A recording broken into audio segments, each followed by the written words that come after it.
एक व्यास जी कथा कर रहे थे और कथा करते करते बार बार बोले कि श्री हनुमान जी महाराज जैसे ही अशोक वाटिका में गए, अशोक वाटिका के सुंदर श्वेत पुष्प देख करके हनुमान जी महाराज मचल गए।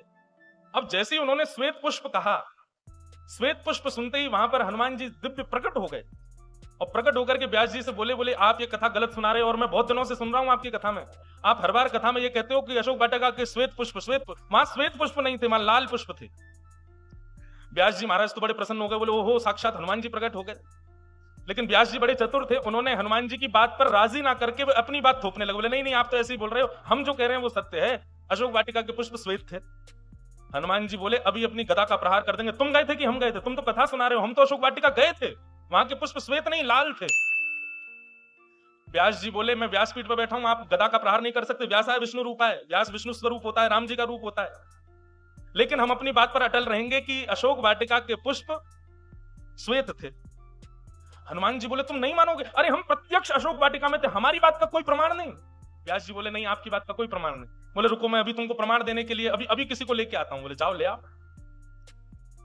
हनुमान जी महाराज सीधे साकेत गए। साकेत में जाकर के राघव और श्री जानकी जी बैठी थी, चरणों में प्रणाम किया। बोले व्यास जी गलत गलत कथा सुना रहे हैं। बोले क्या सुना रहे हैं? बोले वो कह रहे हैं कि अशोक वाटिका के पुष्प श्वेत थे।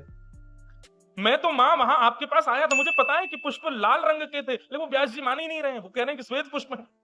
आप चल करके गवाही दे दो और उनसे जाके कह दो कि पुष्प लाल थे, आपने तो देखे, आप तो अशोक वाटिका में थे। जानकी जी बोली ठीक है हम आते हैं, चलो।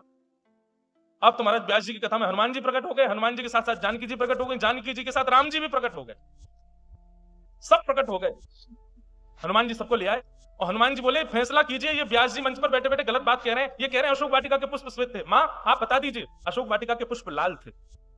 जानकी जी मंच पर आई, व्यास जी को प्रणाम किया, भागवत जी को वंदन किया। बोले नहीं, व्यास जी जो कह रहे हैं वो बिल्कुल सत्य है, अशोक वाटिका के पुष्प श्वेत ही थे। हनुमान जी महाराज उदास होकर के बैठ गए। बोले ये क्या बात हुई, मतलब व्यास जी मंच पर बैठे तो सब उनके पक्ष में चले गए? मुझे मेरे नेत्रों पर भरोसा है मां, आप ऐसे कैसे कह सकते हो? मुझे पता है वहां के पुष्प लाल थे।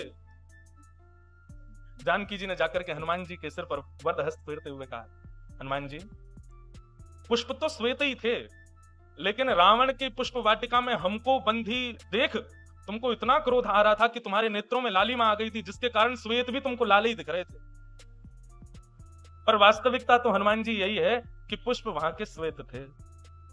जब जानकी जी की बात ने मोहर लगा दी तो हनुमान जी महाराज व्यास जी से जाकर के बोले क्षमा कर दीजिए, अब तो मां भी कह रही है तो वहां के पुष्प श्वेत ही रहे होंगे। तब व्यास जी ने चरण में प्रणाम किया। बोले आज हनुमान जी से संवाद करने में, हनुमान जी की बात रोकने में, हनुमान जी की बात को नीचे करने में एक प्रभाव तो हुआ कि हमारी कथा में पूरा राम दरबार प्रकट हो गया और ये सब हनुमान जी